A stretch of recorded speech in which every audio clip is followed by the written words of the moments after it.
Muy buenas tardes. Vamos a hacer una especie de réplica muy rica acerca de un tema que se trató hace ya aproximadamente un año, calculo yo si no me traiciona la memoria, acerca del problema del plagio.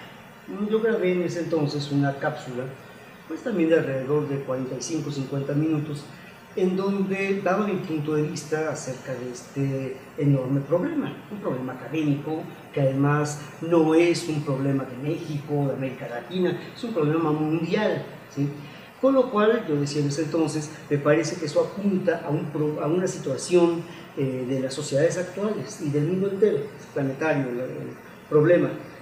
Probablemente con nuestros modelos de investigación, de sistemas de investigación, las presiones académicas, políticas, familiares, de muchos tipos. Pero digamos, yo apuntaba en ese entonces a que el epicentro del fenómeno radicaba en el amor propio.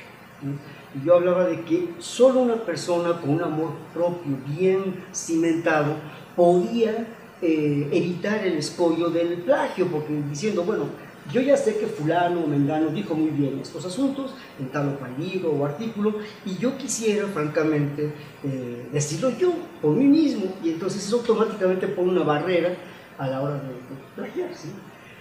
En cambio, cuando yo a cualquier precio, que muy maquiavélicamente, realmente el fin justificando los medios, yo a cualquier precio quiero ser como tal personaje, sin serlo, bueno, pues tomo su texto y lo pego y lo firmo con mi nombre. Es un acto de desesperación. Lo comparaba también en aquella cápsula con el problema del doping, ¿sí? El doping, es decir, a una persona que quiere ser el atleta que no es y rápido, y entonces recurre a un medio fraudulento.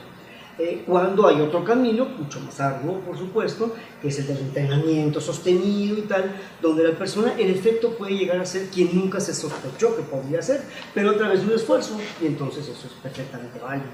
Es lo deseable, de hecho, así se crece. Pero no estamos hablando de un conformismo, ni modo, a mí no se me ocurre nada, se acabó. No, sino que tengo que investigar.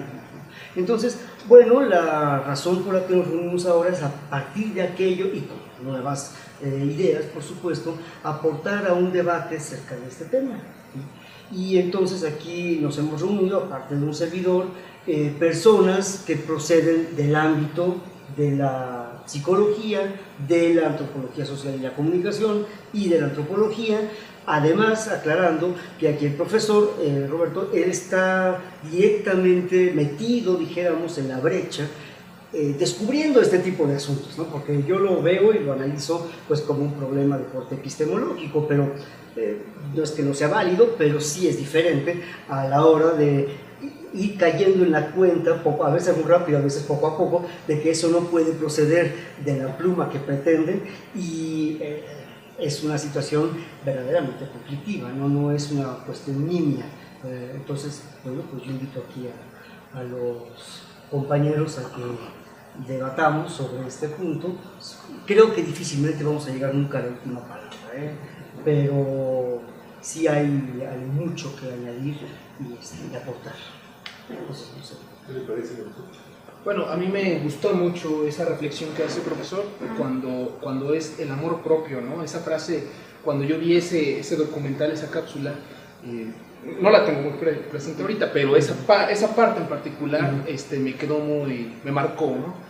La cuestión del amor propio, donde una persona que se ama a sí mismo, cómo puede pasar, o sea, cómo puede hacerse ese daño, que al final de cuentas es un daño que trasciende la parte profesional, la parte, o sea, afectas a terceros, afectas a ti mismo, pero también cae en categoría de un crimen científico, un crimen de academia, que quieras hacer pasar información de otro por propia, ¿no? Es un delito. Es un delito, o sea, efectivamente los trabajos que a nosotros nos ha tocado revisar en algún momento, muchos han tenido que ser frenados, ser parados, precisamente por esta situación, ¿no? Digamos, y sobre todo ya pensando en un posgrado, ya son palabras más mayores, porque ya no estamos hablando del que se va a formar para la licencia, estamos hablando del licenciado, el maestro, el cuasi doctor o el doctor, que ya ostenta un grado, ya se presenta, ya tiene una firma válida frente a la sociedad académica, el área científica y demás, y finalmente es resultado de trabajos de terceros. Entonces, es ahí donde está ese amor propio, ¿no? Ese amor por construir lo original en lo tuyo, ¿no? Es verdad que es muy difícil como estar como innovando, pero precisamente, o sea, innovando en el sentido de que no se ha dicho, pero es ahí el reto, ¿no? Me gusta la parte de una metáfora que usted hizo sobre la lucha de gladiadores. Sí. Entonces, es de ahí esa parte, ¿no?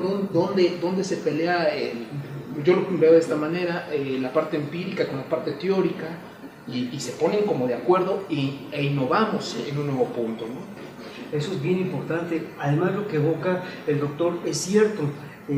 Digamos, los diversos grados de gravedad respecto al momento en el que se hace, ¿no? Si bien ya es bastante grave una licenciatura, hacerlo en un doctorado, a mí me parece, no sé qué opine el maestro, acerca de que hay un problema estructural ya de la mente ahí. Es decir, no es nada más decir, bueno, yo tengo prisa, tengo que encontrar un atajo, quizás hago esta cuestión que no por eso es menos fraudulenta, pero hacerlo ya a esos niveles ya denota un problema estructural de la mente. No sé, yo posiblemente estoy sobrepasándome, no sé qué.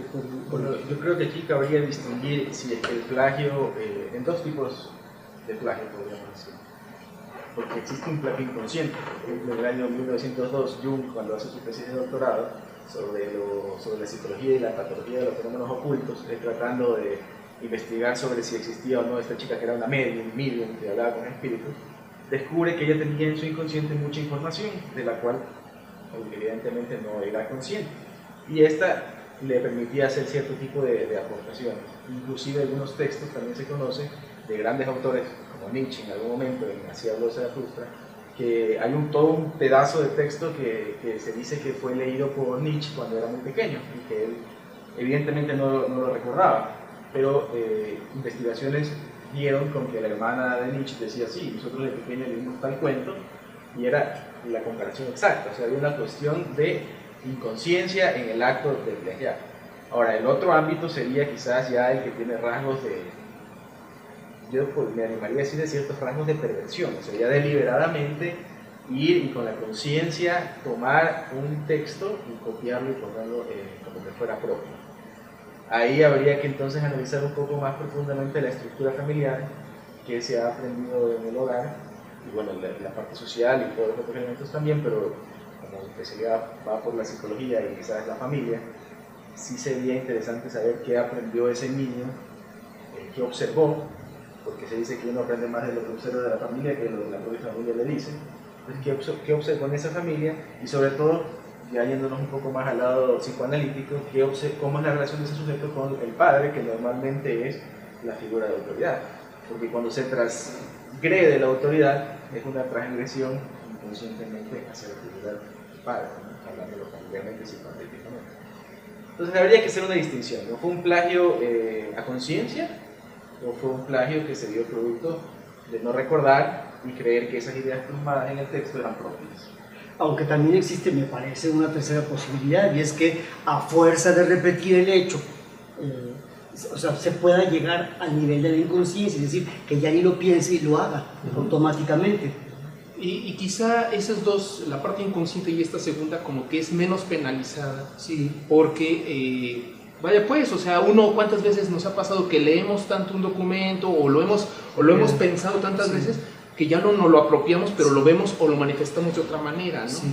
O sea, porque de esa manera también se ha ido construyendo la ciencia. Claro. Pero si hay una gran distinción entre esta parte inconsciente o esta parte donde es aprendida o que ha sido constantemente, vulgarmente voy a decirlo, masticada y que no la hemos apropiado, a deliberadamente hacer este juego de poder, porque es lo copio, lo pego, lo presento con intención de evidenciar la tontería, la inhabilidad, la falta de tacto de un tercero, de una persona, ¿no? O sea, a ver si es cierto que lo va a revisar, a ver si es cierto que a ver si lo puedo engañar. a ver si lo puedo engañar. O sea, hay un juego de poder. Hay un juego de poder donde donde el autor plagiado o el autor del documento quiere jugar en una situación de fuerzas de poder. O sea, sobre todo, bueno, en una cuestión docente, pues es con el maestro, ¿no? O sea, en una cuestión que son más graves, que se han suscitado, en una cuestión de recibir becas, por ejemplo. Ahí es otra cuestión, ¿no? Ya ves un grado más, todo un poco más arriba. Por supuesto, sí, claro. Además, ahí hay otra cuestión que a mí me parece sería interesante evocar eventualmente, es los sistemas propiamente de educación, de investigación, ¿no?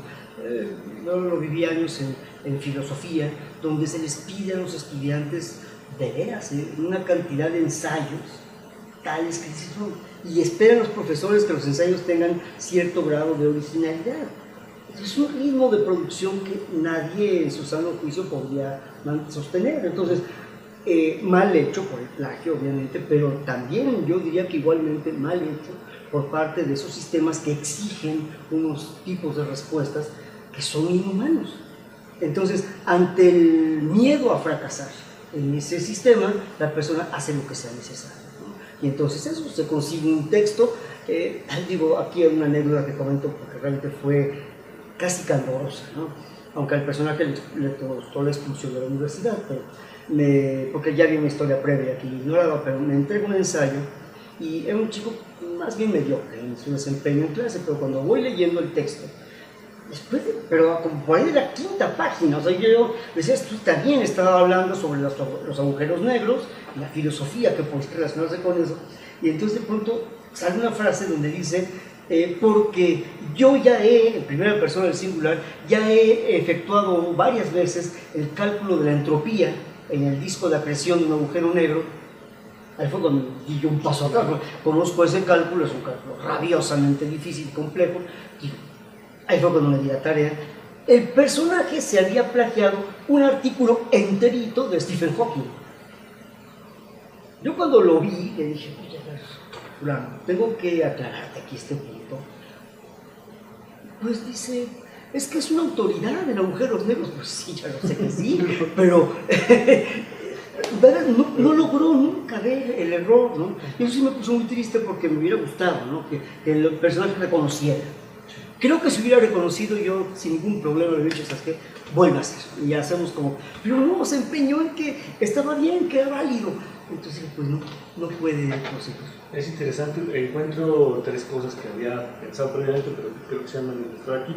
Una tiene que ver con el problema de la extensión de lo que se plagia para poder ser considerado, digamos, un delito, una cuestión inadecuada, ¿no? La otra tiene que ver con la intencionalidad. Es decir, puede ser consciente o inconsciente, pero en un momento posterior existe la intencionalidad de llevar ese plagio a un contexto determinado. Y si es para premiarse, para obtener algo a cambio del trabajo donde se ejerce el plagio, estamos hablando posiblemente del ejercicio delictuoso, ¿no? De inadecuado uso de información del tercero.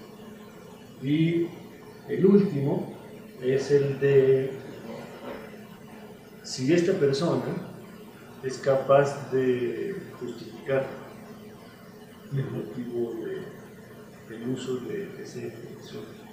Si es capaz de justificarlo o es demasiado inteligente y pretende que puede engañarlo, ¿no? O verdaderamente no hizo plagio y es una utilización de información de terceros como un recurso, digamos como ocurre en la literatura, estético, ¿no? Aquí yo haría una distinción entre ciertos tipos de documentos. Por ejemplo, para la creación literaria, el plagio suele tener alguna utilidad en ese sentido. Pero en lo que corresponde a lo que nos convoca aquí, que es la escritura académica, pretender usar 50 páginas de marco teórico de una tesis laureada porque es una autoridad ahora para justificar lo que yo voy a decir, resulta no, lo dejo ahí porque una pregunta que surgiría si nuestras tesis citan en referencia que tanto nos estamos autorizando por citación, digamos, el uso de los Claro, porque también suele pasar, yo lo he visto incluso en conferencias de profesores y profesoras muy admirados y de todo título, de que llegan a hablar a una conferencia y es un rosario de citas. Nada más ponen las preposiciones y las conjunciones que van y ya está. Y va todo, y lo analizas bien. Sí, claro. No se llama plagio porque está citando, pero está denotando que la persona no quiso hacer un gran esfuerzo para pensar por sí misma, ¿verdad? Y claro, a ver, esto es lo quisiera poner aquí a discusión, porque es una cosa con la que yo me he topado. En efecto, no es posible, como bien apuntó el profesor, estar innovando todo el tiempo. Eso no se puede, ¿no? Digo, hay momentos muy privilegiados, muy contados y solo en ciertas cabezas, ¿no? Pienso en 1905 y los 4 artículos de Einstein, de donde salen un montón de líneas de pensamiento. Un año milagroso, ¿no? Para la física en ese caso.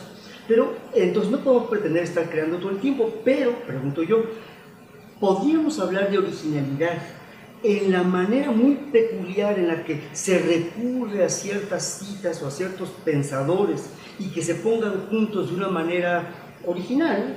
O sea, lo original no está en las ideas, sino en la manera en que se combinan pensamientos ya viejos, digamos, más conocidos, y que de ahí se propongan cosas para ver de otra manera lo que se solía ver de tal o cual forma. Pregunto yo, no sé, me parece que es un grado inferior de originalidad, pero puede de alguna manera jugar el papel de una creación, ¿sí o no? Yo pienso que en la medida en que aporte algo nuevo, ¿no? O sea, de que toda esa conjunción de los elementos realmente plasme un avance o algo que contribuya de una manera distinta. Si es que logra hacer que esa conjunción sea significativa, sí, pero si solamente es una recopilación de diversas citas, no me parece que tuviera mucho de originalidad. Ahora, qué difícil es ser original, sobre todo romper la barrera del miedo, ¿no? Miedo a la equivocación y miedo al error, que creo que es un tema que motiva muchas veces a las personas a coger ideas de alguien que se sabe que es un intelectual renombrado y no poner las mías, que me puede causar cierto bochorno ante los otros, ¿no? Sumándole la facilidad de la que hablamos hoy en día, ¿no? La inmediatez de poder agarrar un texto en la computadora, está ahí, copy paste y se acabó el problema, ahí está, ¿no? Entonces el miedo creo que también es una cuestión que habría que analizar, ¿no? Hasta qué punto ese miedo al error es el que nos hace equivocar, como que si el error fuera algo que no debería de existir. Ya, pero los sistemas educativos muchas veces te lo presentan. El estudiante, si se equivoca, pues tiene malos puntos, y si se equivoca un poco demasiado, reprueba. Pero la ciencia se ha creado en base al error, ¿no? Ya, pero estamos hablando de los sistemas ya estructurados, que están así. Por eso yo quisiera ver eso, creo que hay una crítica por hacer ahí, ¿no? Me quedo pensando en estas dos partes. Bueno, ahorita se me fue un poco la del maestro Octavio, por estar pensando, pero ¿cómo se llama? Esta parte que menciona el profesor, donde qué tanto la originalidad de estar como armando los modelos y demás, como combinando, puede detonar algo, ¿no? Pienso que, por ejemplo, en la parte de sociales, a veces es como muy difícil que la teoría se represente fuera del espacio donde fue construida. Entonces, en el momento que tú haces esas combinaciones y ves la parte teórica en la evidencia empírica que tienes inmediatamente, y tratas de encontrarle algo nuevo que no vio el autor original, creo que ahí estás aportando un poquito. Claro. O sea, estás aportando un poquito, no estás aportando nada nuevo porque usaste los cimientos de los gigantes o el cimiento que ya puso alguien, ¿no? Sí. Creo que ahí, por ejemplo, recuerdo, me viene a la mente un texto que es muy conocido entre los antropólogos, la jerga antropológica, los Nuer de Evans Pritchard. Ahí es donde se pinta cómo todos los grupos, cuando son antagónicos, se unen, a pesar del antagonismo, se unen para combatir con grupos más altos o más fuertes, ¿no? Y ese fue el modelo que se utiliza, por ejemplo, para la política mexicana, para la política internacional, ¿no? O sea, nos unimos, olvidamos nuestras diferencias, claro, pero atendemos... Si no hay lazo más fuerte que el enemigo común. Claro. Entonces, ese modelo, por ejemplo, que fue elaborado en 1920 y demás, en una sociedad tribal, pues ha trascendido hasta la fecha, ¿no? O sea, y entonces se ha tratado de estudiar cuáles son las modificaciones a ese modelo, cómo se reconstruye. en qué condiciones aparece, en qué condiciones no aparece. Eso ya fueron como aportes posteriores. Pero yo creo que, bueno, todos tuvieron que partir del mismo modelo del autor original, ¿no? Esa parte. Habría que quizá distinguir un poquito entre originalidad e innovación, ¿no? Creo que la innovación supondría este aporte, esta contribución excepcional, digamos, y tiene un carácter lo suficientemente significativo como para transformar ciertas condiciones en un área de Un cambio de paradigma, una cuestión así. Son muy contadas. ¿no? Que es difícil y se cuenta quizá con los premios. No. Sin embargo, tendríamos por otro lado esa otra exigencia de originalidad en términos de véase, exigirlo y exíjase, a decirlo que en ese proceso de contratación, de búsqueda, de construir argumentos propios. Y es quizá ahí donde hinca un poco el dedo, todas las reglas de la escritura académica. Es decir, si usted debe citar, si usted debe hacer reconocimiento de las obras de terceros, no es solo porque tenga que repetir como un rosario ese conjunto de conocimientos previos, sino porque para construir una argumentación, usted no puede partir afirmando que hoy que nació se le reveló el mundo y las condiciones naturales. Pero hay un tema interesantísimo, que ya raya en lo metafísico, ¿sí? Que es el asunto de la creación ex nihilo, ¿sí? A partir de la nada. Nadie, ninguno de nosotros, yo soy el primero sorprendido y alabaría con mucho gusto, pero creo yo que nadie puede pretender que de la nada construya. Es decir, nosotros hemos tomado cursos, seminarios, cientos o miles de horas en nuestra vida, cientos de profesores, no sé cuántos libros y demás, ¿no? Y al final de cuentas todo eso va entrando de alguna manera en ese inconsciente, se van almacenando, y lo que decimos, igual no estamos conscientes que es salió de tal libro, de tal artículo, de tal profesor, pero sí sale de ahí el efecto, ¿sí? Pues sí, porque de la nada no podríamos, ¿no? Entonces, habría que recordar los genios que a partir de los sueños crearon obras. Sí ha pasado, por supuesto, sí. Se acuestan, sueñan en algo o se mueve por el problema en la cama y se despierta. Hay una narración deliciosa, por cierto, de Wittgenstein, donde habla de cuando está dormido, no sé si tiene calor, en fin, pero no puede dormir bien y de pronto quiere apagar una lámpara y no la logra apagar, entonces decide desenchufarla, pero no sé cómo lo hace, que le da un toque eléctrico, ¿no? Y en ese momento él reacciona y dice que en realidad estaba yo despierto o yo estaba dormido, no lo sé. Probablemente así es como trabaja la mente humana a la hora de construir el lenguaje. Es decir, nos da lo mismo hasta que realmente algo nos hiere y entonces sale de manera impensada, ¿no? Todo esto que ya estaba ahí y que nos viene de miles de lugares diferentes. Entonces, a ver, ¿por qué no? Yo les propongo, definimos o intentamos definir qué es un plagio.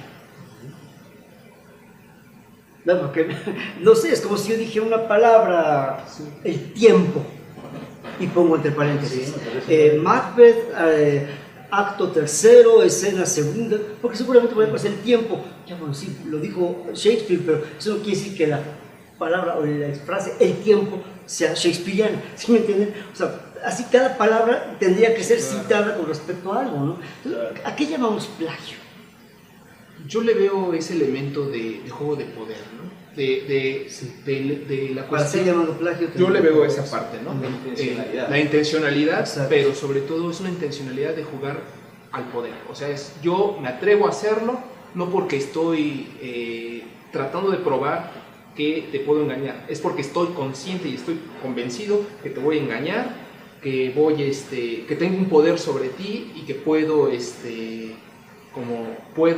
jugar las cartas de tal manera que hasta me ovaciones el resultado obtenido, ¿no? O sea, realmente hay perversión. Sí, yo sí le veo una cuestión como de relación de poder, donde con estos sistemas, con estas estructuras, donde sobre todo México, una sociedad jerárquica, hay que estar todo el tiempo como midiéndose, ¿no? Latinoamérica tiene esa parte, no toda, pero tiene esa parte como de relaciones jerárquicas, que hay que estarse como midiendo, y entonces para finalmente llegar con los compañeros, con los colegas y decir, y mira, y yo no me esforcé tanto.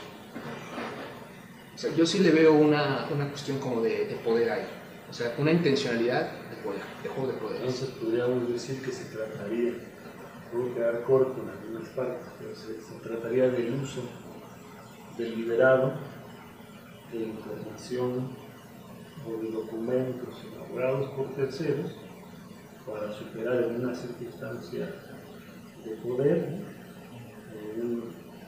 un escalón, ¿no? Una prueba institucionalmente acordada. Eso sería como el niño que miente para salir del atolladero entre la pregunta del papá o la mamá. Pasa mucho además que no se identifica todo lo que pasa en el plagio. Entonces también el sujeto, una especie de reforzamiento, hablando de psicología un poco más cognitiva, el reforzamiento entonces vuelve, ¿no? Repite, como no me pasó nada, entonces ahora es un incentivo para que lo vuelva a hacer en otra circunstancia y tampoco habrá ninguna consecuencia.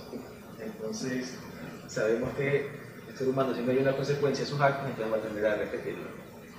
Entonces ahí estamos en un constante círculo vicioso. Ahora, aquí estamos hablando del plagio textual o de trabajos de investigación. Además, ¿qué pasa? Pregunto, a ver, parece que me salgo del tema, pero me parece que sí hay una relación directa con la idea de moda. Cuando se fija una moda, no sé, en el vestir, en el hablar, en la forma de reír, de caminar, así es como se van fijando las modas, entonces es un proceso de imitación. ¿No? Entonces yo veo al vecino que trae un coche de un color que está muy a la moda, pues yo me llevo un coche y lo pinto, sino del color similar. Claro. ¿Hay plagio ahí, sí o no?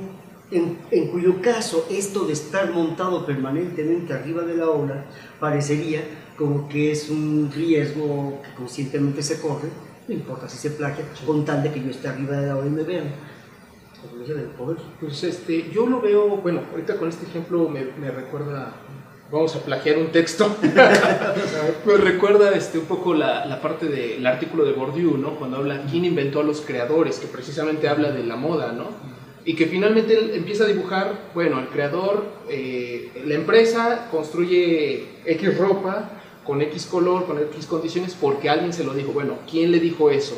Y empieza a hacer el rastreo y se da cuenta que es un círculo vicioso donde todo se autoinventa, o sea, como un bucle recursivo, que es los creadores como que se ponen no en una cuestión maquiavélica, nada, sino que simplemente es la postura del mercado, como que nos conviene rescatar, y lo empezamos a implementar, y luego volvemos al círculo, ¿no? O sea, entramos, finalmente nadie creó a los creadores, ellos se autocrean, y la moda se vuelve a repetir generaciones o años después, ¿no? O sea, es un círculo.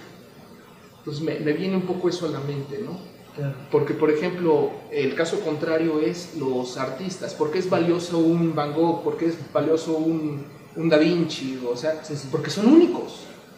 O sea, esa es una parte sencilla, ¿no? Una respuesta barata es, son únicos. O sea, no vamos a poder repetir otro más, ¿no? Claro. Otro exactamente igual. Es interesante, perdón que te interrumpa, porque parece que regresan el problema de la originalidad, ¿no? Y quizá de la innovación, es decir, lo que lo convierte en único no es que no se vayan a repetir cuadros con alguna calidad técnica similar, ¿no? Sino que le pertenecen por el acto de creación a ese individuo. Se convertiría en un delito en términos del arte cuando alguien intencionalmente decide hacer una réplica y venderla como si fuera la original.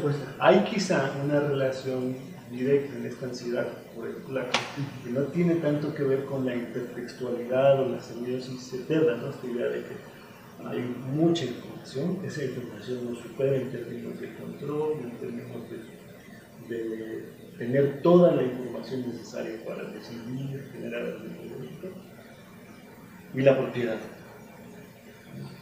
El problema de a quién le pertenece eso, que es un poco el problema de la musa y del artista, ¿no? Y después de que sale del autor, ¿a quién le pertenece? Diría, pues mis obras ya no son mías, sino le pertenecen a quien las lee. Al momento en el que son leídas por otros, dejan de pertenecer ¿no? Son de ellos. Es interesante cómo habría que ir.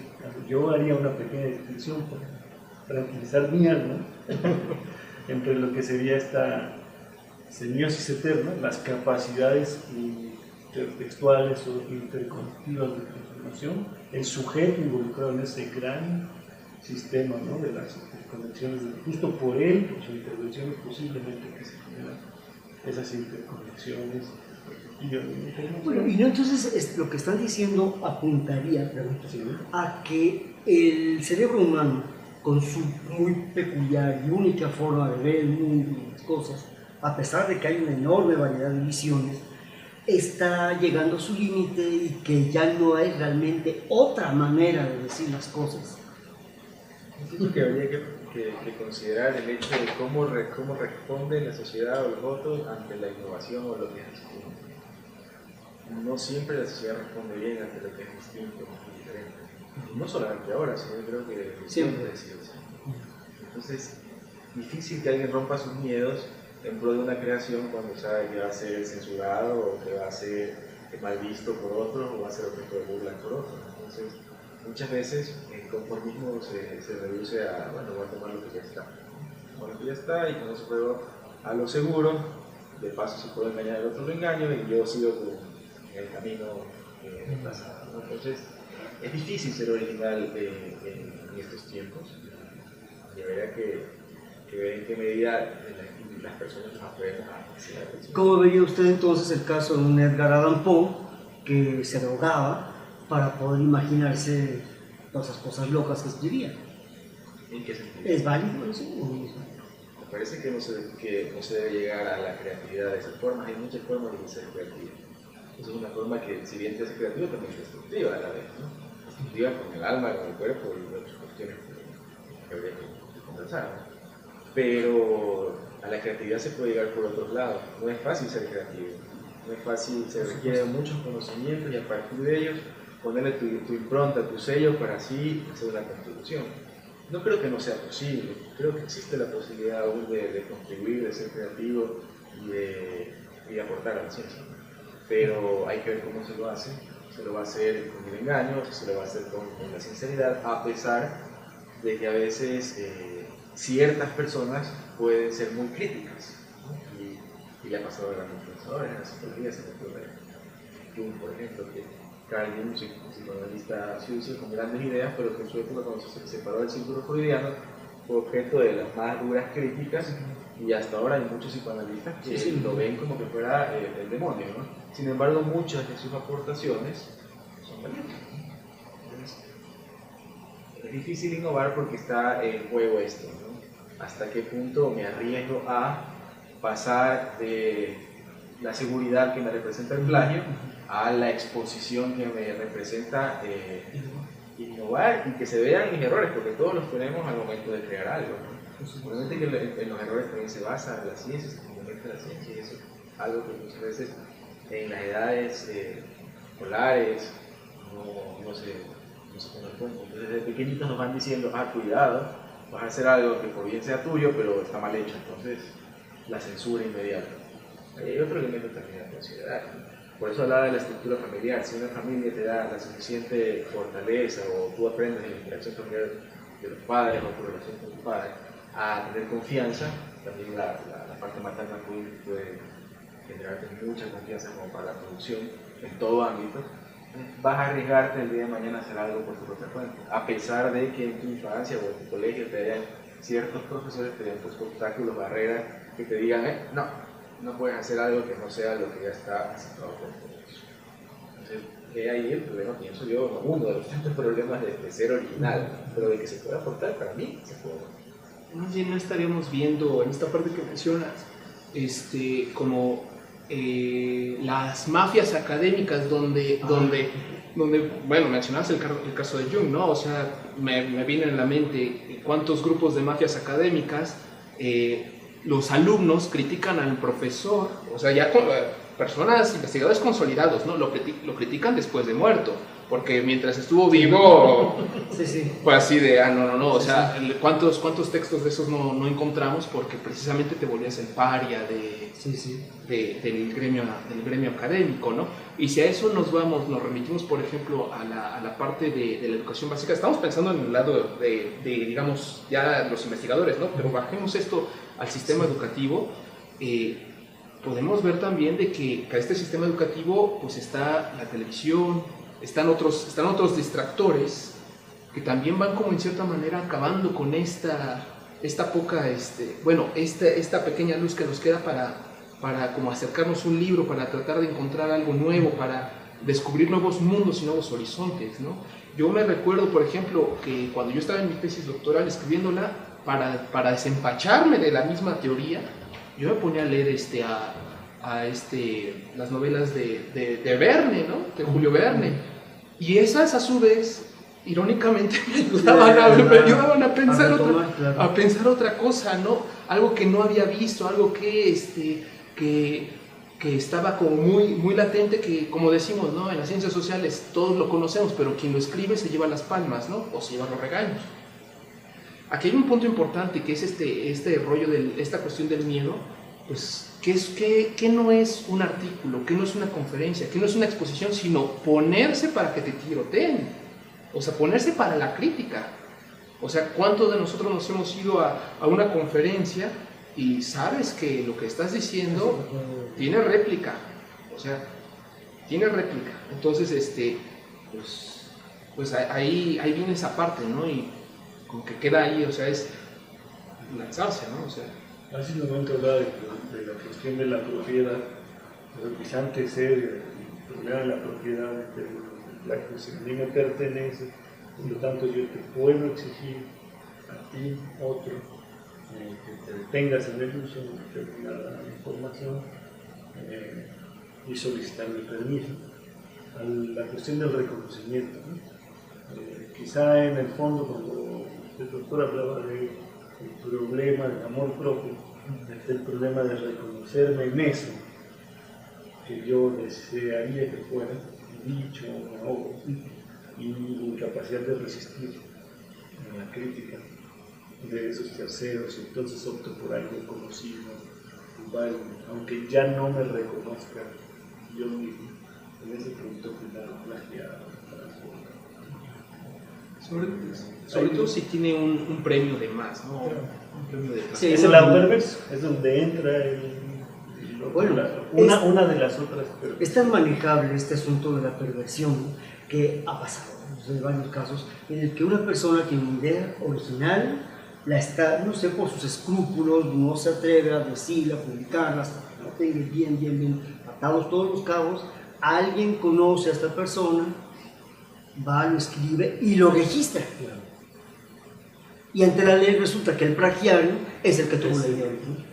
Eso prueba lo mal hecho de nuestros sistemas, justamente, ¿no? Digo, esto pasó. Poincaré tuvo por 1903-1904 las ideas de la teoría especial de la relatividad, pero por escrúpulos no lo publicó. Einstein llega en 1905 y lo publica. Y apenas hasta hace 10-15 años, todo el mundo juraba que la teoría de la relatividad especial es de Einstein. Hoy empiezan a surgir algunos libros que dicen de Poincaré-Einstein. Sí, pero han pasado más de 100 años para que se pueda empezar a reconocer esto. Es decir, hay un problema muy serio. No sé, volviendo a la pintura, que hace un momento se hablaba de ello y lo pensaba yo. Salvador Dalí.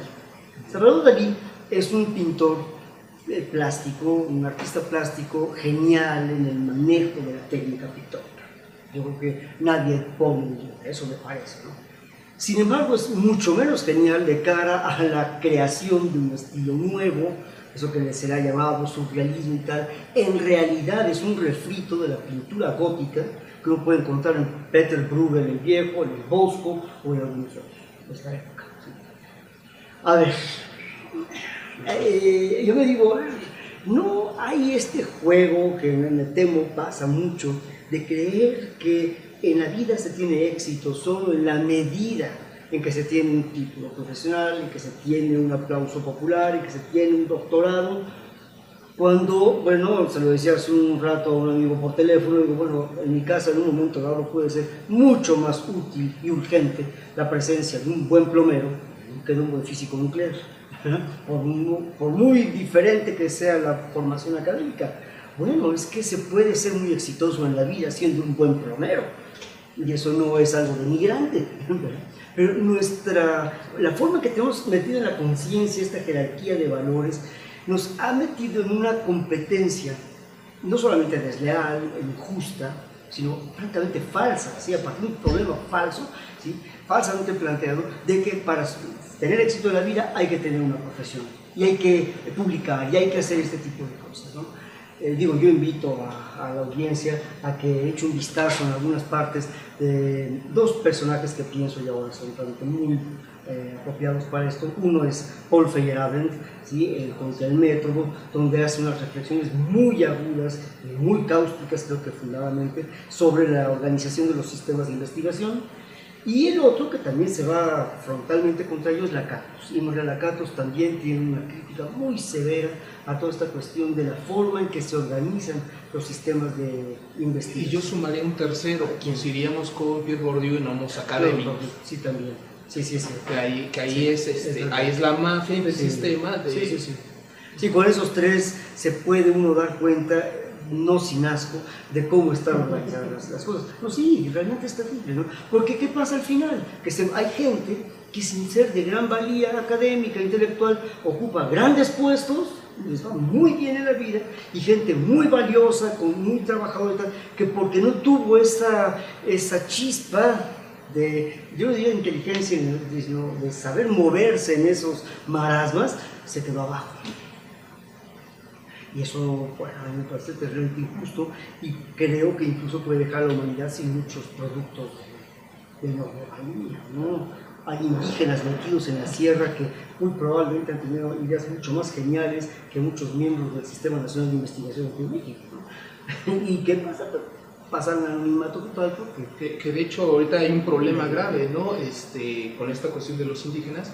Muchas empresas han ido a zonas de Chiapas, de demás estados, zonas alejadas, y han registrado los conocimientos ancestrales o los conocimientos...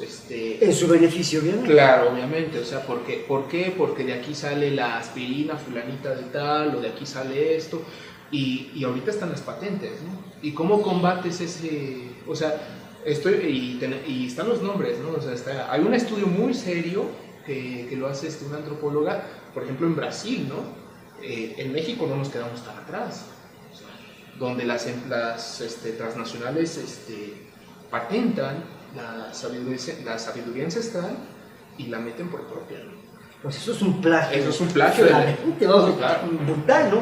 Que además, todavía peor que el estudiante que plagia, muy condenable, pero digamos, pero aquí encima lleva a una situación de dependencia y hasta de hambruna a comunidades que no tienen nada para defenderse. Es un plagio, tiene implicaciones éticas muy grandes, ¿no? A pesar del éxito y las grandes avances que estén haciendo. Pero ahí la ley que en primera instancia se hizo para proteger la ley de propiedad intelectual es utilizada de una manera perversa por otras personas para aprovecharse. Y entonces volvemos al asunto de que el ser humano el que tiene que ser íntegro, completo, no solamente por el rol que representa, por los títulos que tiene, por la información que tiene, sino en general. Porque si no viene a utilizar de una manera equivocada las reglas del juego. Bueno, es que eso es muy interesante. Yo pienso que el hombre es el único animal que, hasta donde sabemos, ante una situación es el único que puede empezar consigo mismo, es decir, que no busca alimento solamente y va y caza y ya está, ¿no? Sino que él puede empezar en él mismo a trabajar aquello que finalmente pueda ser la solución a un problema o a una situación, ¿sí? Es ahí creo que donde se ubica el sentido real y sano de la palabra amor propio. El amor propio no consiste en sentirse un genio, ni sentirse dotado por los dioses, mucho menos, sino simplemente consiste en saber exactamente quién se es. Aunque parezca plagio, no es porque es una cita bíblica, pero aquí por un término más amplio, llamado ¿dónde estás? Adán, ¿verdad? Es dónde estás tú, ser humano, no porque yo no sepa dónde estás, sino que quiero que tú te hagas la pregunta y te preguntes realmente dónde estás parado y sepas quién eres. Muchas personas asumen el rol, ¿no? O sea, yo soy el empresario, inclusive generando malestar no solo para sí mismo, sino para su familia. No llega a la casa y trata a la mujer como que fuera la empleada, porque él sigue siendo el empresario, no se quita el rol para asumir la diversidad de los roles, la flexibilidad psicológica que podríamos hablar, sino que hay una rigidez sobre el rol específico de yo soy tal cosa, yo soy el doctor, yo soy el pastor, Patrón de tiempo completo. Exactamente. Entonces, al no considerarse los otros elementos de la psique interna, entonces estamos ante la rigidez patológica que causa malestar de todo tipo. Y que puede inducir también a una persona a decir, como yo soy el científico, entonces tengo que producir, y como no se me ocurre nada, entonces tomo de otros y los pongo ahí, ¿no? Para poder reforzarme en mi rol y no perderlo. Que viene a ser lo más importante el rol, en detrimento de todos los otros factores que no se reconocen, de los que no muchas veces es consciente. No se es consciente de que uno posee en la vida varios roles, ¿no? El rol de padre, de hijo, de trabajador, de empresario, de la diversidad de roles. Entonces se queda con uno, se asume como único y entonces ahí surgen todos los problemas. Pues seguimos en la brecha del juego de poder y el beneficio. O sea, por lo que hemos estado platicando, estamos hablando de las cuestiones jerárquicas y que trae un beneficio, ¿no? Hay un caso en 2011 donde María Kodama decide, María Kodama, su esposa del difunto Luis Borges, demandar a otro escritor argentino por haber publicado un documento titulado El Aleph engordado. Entonces publica prácticamente con modificaciones estratégicas al interior del documento que transforman completamente la interpretación final hacia el lector. Y ella, poco, argumentando que cuando menos le debió haber informado, porque es la propietaria de los derechos de esa obra, y por lo tanto eso implicaba la posibilidad de que ella mandara por plagio. Ya luego viene otra cuestión sobre los días de memoria de Borges, estas cosas que son muy singulares, pero que me gustaría compartirlos en términos de qué pasa en el mundo académico con relación a una tesis que tiene un título completamente distinto, que todos los instrumentos para levantar la información se dan en Chile, y un estudiante mundialmente de cualquier universidad decide transformar la argumentación hacia otro contexto, el estado de Tamaulipas, y genera ahí unas transformaciones quizá bellísimas en términos de que queda congruentemente todo, pero son capaces de multiplicar que está recuperando. Yo creo que pasa lo mismo que pasa con un pillo que roba 1 millón de pesos, sabe que lo van a meter a la cárcel, o bueno, le van a pedir una fianza de 100,000 pesos, aquí están tus 100,000 pesos y sale y todavía tiene 900,000. Eso no ocurre. No, pero quiero decir, no, pero pasa eso, es decir, a ver, yo me la juego, y hay personajes que se logran una reputación, es más, logran puestos, direcciones, demás. Ya que le descubre el plagio, es tal el malestar, porque ahora no solamente él va a quedar mal parado, la institución que lo contrató y medio mundo, mejor le echan tierra al asunto y ya está. Y el tipo se queda con su puesto. Y el entorno se da cuenta de eso y entonces es más susceptible a... Pues claro, por supuesto, ¿verdad? Entonces, ¿para qué me mato yo estudiando no sé cuántos años si aquí en un ratito yo puedo lograr algo y se va por ese camino fácil? Bueno, ahí es nuevamente este asunto, ¿no? No creo que todo el mundo deba estar, o deba ser considerado como apto para el mundo del trabajo intelectual.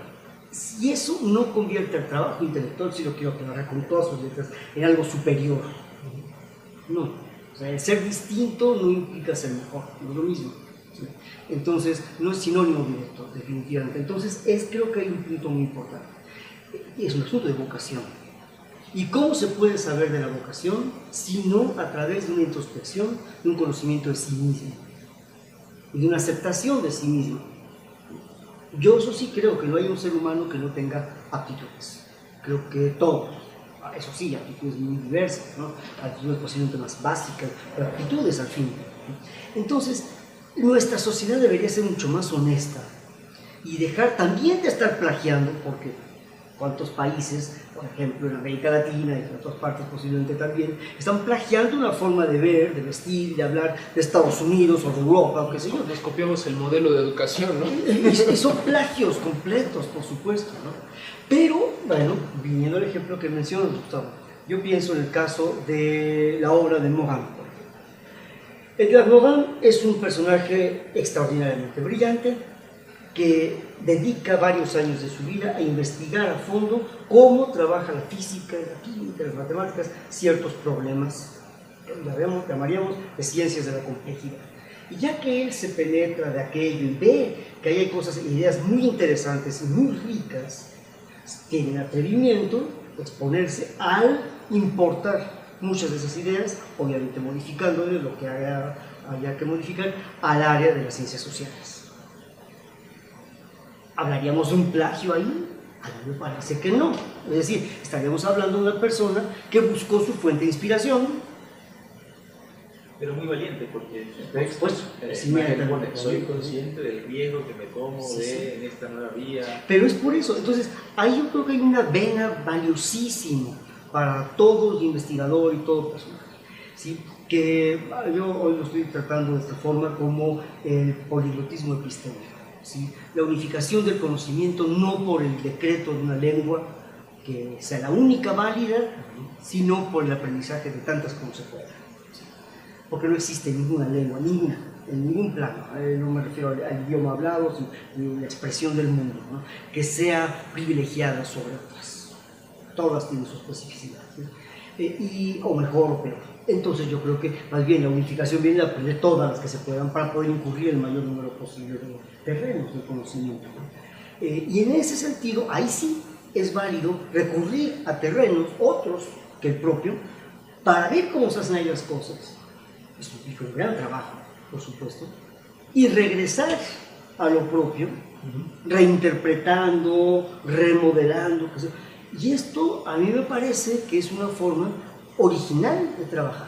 Por eso hace un rato comentaba de dejar a un lado esta idea de que la originalidad implica sacar de la nada algo. Eso pasa muy pocas veces en la historia y pretender hacerlo es como decir, hoy es como si Colón se hubiera levantado aquella mañana en alguna parte de España diciendo, hoy me voy a descubrir América. Pues no puede ser, ¿sí? Es decir, los mejores hallazgos han sido siempre hechos de una manera inesperada. Entonces no es programable. Es lo que comentaba cuando yo comentaba, ¿no? Está la parte del terreno plano que digamos conocemos y a partir de ahí como que se busca algo nuevo, ¿no? Me viene a la mente, por ejemplo, Richard Adams, que se tuvo que leer a su vez a Prigogine, ¿no? Y Richard Adams se vuelve muy famoso o vaca sagrada en antropología porque mete la noción de termodinámica al estudio de las sociales, o bueno, de la parte de antropología de la complejidad bueno, eso ya salió después, antropología ecológica y después antropología social, y de ahí brincaron a antropología y complejidad, ¿no? Me viene a la mente por ejemplo, Humberto Lampi, que dice, yo retomo de Lévi-Strauss porque él sin ponernos de acuerdo, él ha hablado sobre los sistemas de parentesco, y me parece un buen ejemplo para que se represente esto, ¿no? O sea, como que se retoma.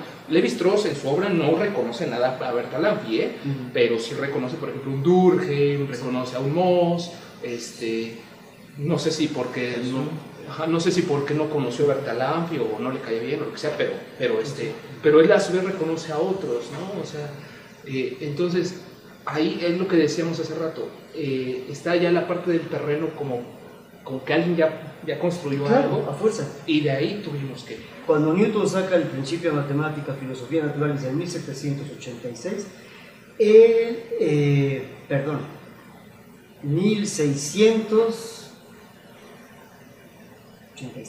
1687. En ese año saca Newton el principio de matemática y menciona sin empacho la primera ley que hoy todo el mundo considera que es de él, la ley de la inercia. Algunos que más agudamente investigan dicen, no, es de Galileo. Pues no, era de Descartes. Lo que ocurre es que Descartes, como matemático, lo había desarrollado en otro contexto, de una idea mucho más clara para imaginario matemático del infinito, de lo indeterminadamente largo, y por eso habla de un móvil que indeterminadamente se va a mover en un movimiento uniforme a menos de que una fuerza actúe sobre él. Newton jamás dice una sola palabra sobre Descartes. Claro, sabemos que había un pique terrible en ese entonces entre Francia e Inglaterra. Bueno, entonces volvemos a esta misma historia, ¿sí? Creo que aquí hay un juego de complejidad neto, ¿sí? Y el plagio, el fenómeno del plagio, ¿sí? Es una manifestación de esto. Podría ser incluso una manifestación desesperada ante la complejidad de crear, de innovar, de proponer las cosas de otra manera diferente, nueva, ¿sí? Bueno, no sé, ¿podremos como seres humanos seguir indeterminadamente haciendo cosas nuevas? Pregunto yo. Qué buena pregunta. La apuesta es un sí, ¿no? Claro, aportamos todos que sí, si no, apavegámonos porque... La intención. Pero bueno, ese sí es un desideratum o es La apuesta fundada. la apuesta para mí es que sí. Si sostengo sobre la idea que planteaba sobre la complejidad, en el acto del plagio, está en que el hombre se va a enfrentar siempre a condiciones limitadas para su creación, ¿no? Pero justo esta capacidad de reinterpretar, de intervenir él en el mundo, le permite generar algún impacto que no bajo sus condiciones, circunstancias. Ahí hay un elemento de novedad en el mundo, que no necesariamente es innovación, que no necesariamente es cambio en el sentido de una transformación total, pero que da esas condiciones quizá para sortear eso que no puede hacer una máquina, por ejemplo, en términos de trivialidad y no Exactamente. Bueno, también yo hablaría un poco de la intención de construir y no la de destruir. En el sentido, en primera instancia, de que la idea es contribuir, hacer algo para aportar, no ser destructivo al copiar o al utilizar el engaño para conseguir los fines, ¿no?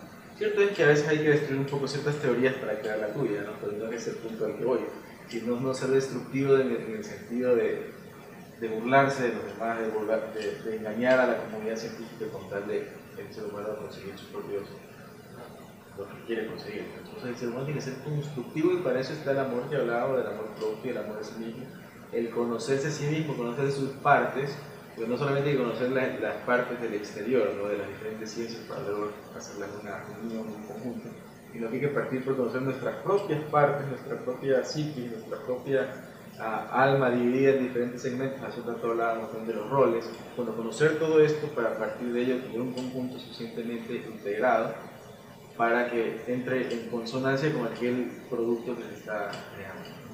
A partir de ahí lo podríamos crear. Sí, yo aquí me dio el shazamazo, como dicen. Yo creo que el plagio es penado precisamente porque evita estas cuestiones de el esfuerzo, los desvelos, los tiempos que tuviste que la búsqueda, la lucha, la vocación que tanto decíamos,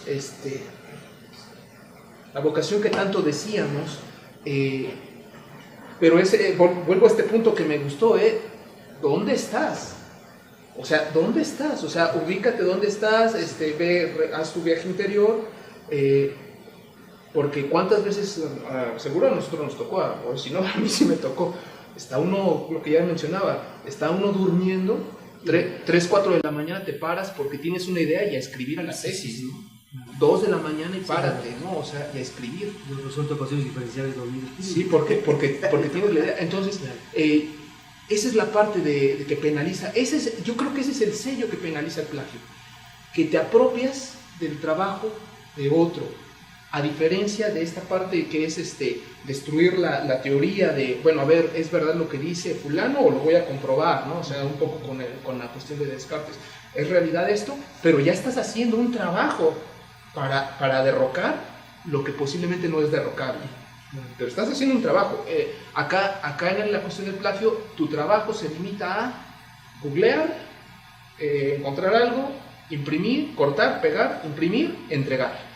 Hay una tesis muy hermosa de licenciatura que analiza el plagio a nivel primaria y secundaria en México, en la zona de Chalco, donde resulta que los profesores piden trabajos que nunca leen, y de hecho los estudiantes hábilmente meten hasta groserías en el documento, meten groserías que involucran a la esposa del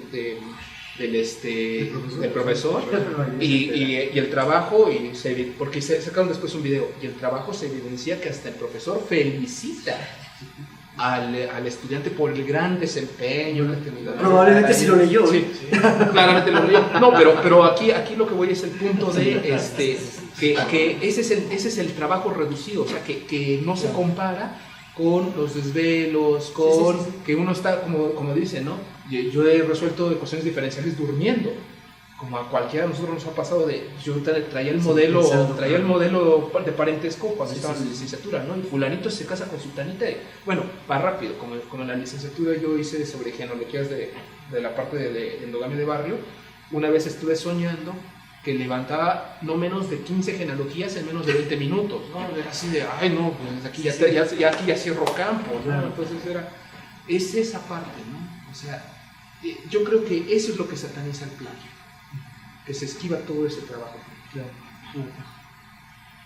Pues si están de acuerdo, yo simplemente para cerrar esto, y no porque el tema esté cerrado, sino hay muchísimo más que investigar sobre ello, y desde otros ámbitos que los nuestros, que aquí podemos cubrir.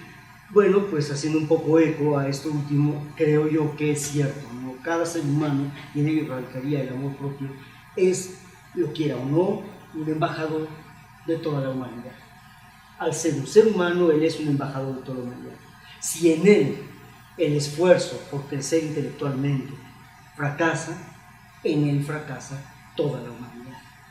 El plagio no es el fracaso de un individuo o el fracaso de una institución, desde luego sí lo son, pero es ante todo el fracaso de toda la humanidad, que no ha sabido inquietar suficientemente a los espíritus para que por sí mismos descubran o redescubran las verdades que hacen de nuestro mundo algo verdaderamente apasionante y extraño.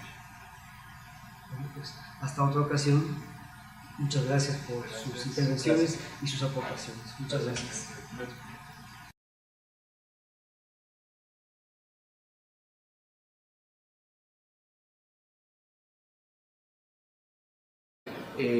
Tiene una firma válida frente a la sociedad académica, el área científica y demás, y finalmente es resultado de trabajos de terceros.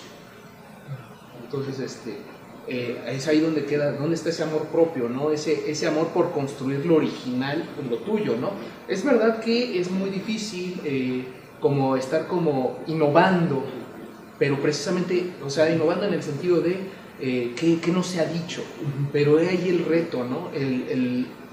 Me gusta la parte de una metáfora que usted hizo sobre la lucha de gladiadores. Sí. Entonces, es de ahí esa parte, ¿no? Donde se pelea, yo lo veo de esta manera, la parte empírica con la parte teórica, y se ponen como de acuerdo e innovamos en un nuevo punto, ¿no? Eso es bien importante. Además, lo que evoca el doctor es cierto. Digamos, los diversos grados de gravedad respecto al momento en el que se hace, ¿no?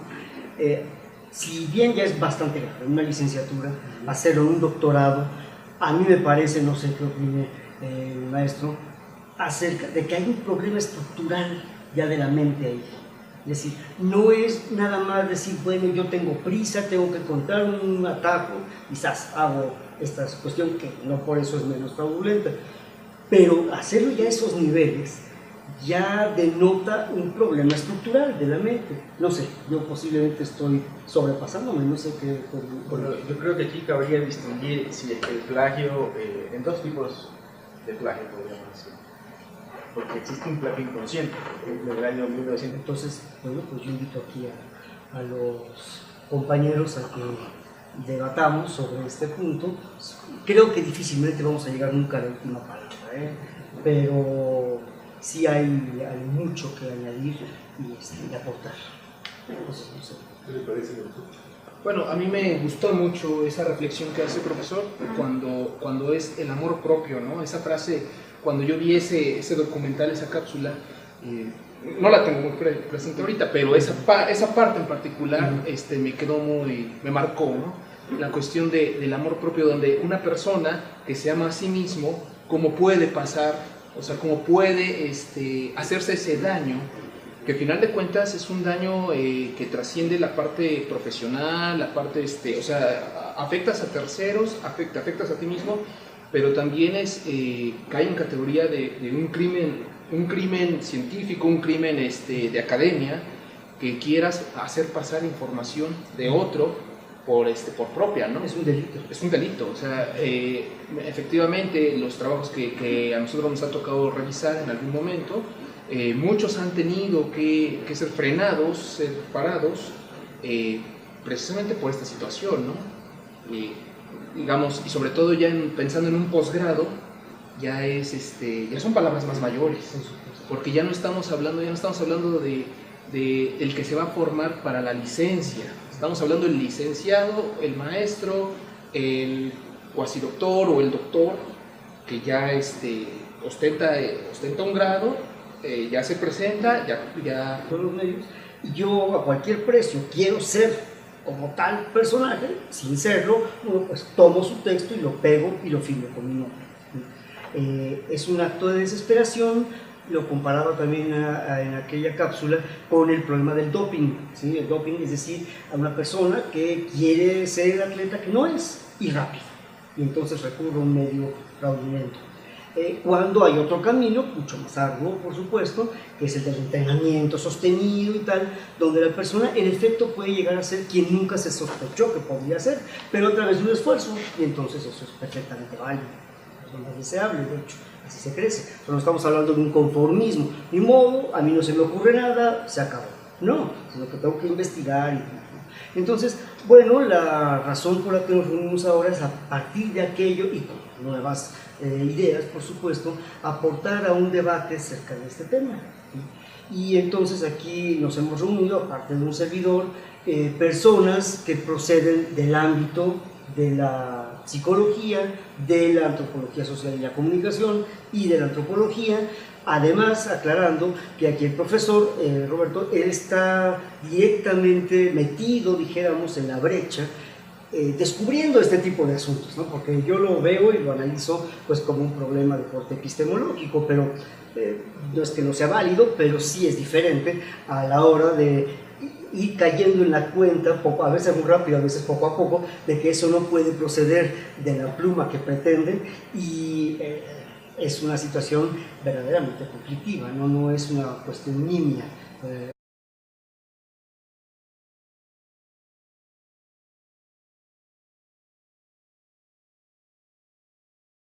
Muy buenas tardes. Vamos a hacer una especie de réplica muy rica acerca de un tema que se trató hace ya pues aproximadamente un año, calculo yo si no me traiciona la memoria, acerca del problema del plagio. Yo grabé en ese entonces una cápsula, pues también de alrededor de 45-50 minutos, en donde daba mi punto de vista acerca de este enorme problema, un problema académico que además no es un problema de México, de América Latina, es un problema mundial, ¿sí? Con lo cual, yo decía en ese entonces, me parece que eso apunta a una situación de las sociedades actuales y del mundo entero, planetario, el problema. Probablemente con nuestros modelos de investigación, de sistemas de investigación, las presiones académicas, políticas, familiares, de muchos tipos. Pero digamos, yo apuntaba en ese entonces a que el epicentro del fenómeno radicaba en el amor propio, ¿sí? Y yo hablaba de que solo una persona con un amor propio bien cimentado podía evitar el escollo del plagio, porque diciendo, bueno, yo ya sé que fulano o mengano dijo muy bien estos asuntos en tal o cual libro o artículo, y yo quisiera francamente decirlo yo por mí mismo, y entonces eso automáticamente pone una barrera a la hora de plagiar, ¿sí? En cambio, cuando yo a cualquier precio y muy maquiavélicamente, realmente el fin justificando. Los dos, Jung, cuando hace su tesis de doctorado sobre la psicología y la patología de los fenómenos ocultos, tratando de investigar sobre si existía o no esta chica que era una medium que hablaba con espíritus, descubre que ella tenía en su inconsciente mucha información de la cual evidentemente no era consciente, y esta le permitía hacer cierto tipo de aportaciones. Inclusive algunos textos también se conoce de grandes autores como Nietzsche en algún momento en Así habló Zaratustra, que hay todo un pedazo de texto que se dice que fue leído por Nietzsche cuando era muy pequeño y que él evidentemente no lo recordaba, pero investigaciones dieron con que la hermana de Nietzsche decía: sí, nosotros de pequeño leímos tal cuento, y era la comparación exacta. O sea, había una cuestión de inconsciencia en el acto de plagiar. Ahora, el otro ámbito sería quizás ya el que tiene rasgos de, yo me animaría a decir, de ciertos rasgos de perversión, o sea, ya deliberadamente ir y con la conciencia tomar un texto y copiarlo y ponerlo como que fuera propio. Ahí habría que entonces analizar un poco más profundamente la estructura familiar que se ha aprendido en el hogar, y bueno, la parte social y todos los otros elementos también, pero como que va por la psicología y quizás la familia, sí sería interesante saber qué aprendió ese niño, qué observó, porque se dice que uno aprende más de lo que observa de la familia que de lo que la propia familia le dice. Entonces, ¿qué observó en esa familia? Y sobre todo, ya yéndonos un poco más al lado psicoanalítico, cómo es la relación de ese sujeto con el padre, que normalmente es la figura de autoridad. Porque cuando se transgrede la autoridad, es una transgresión inconscientemente hacia la figura.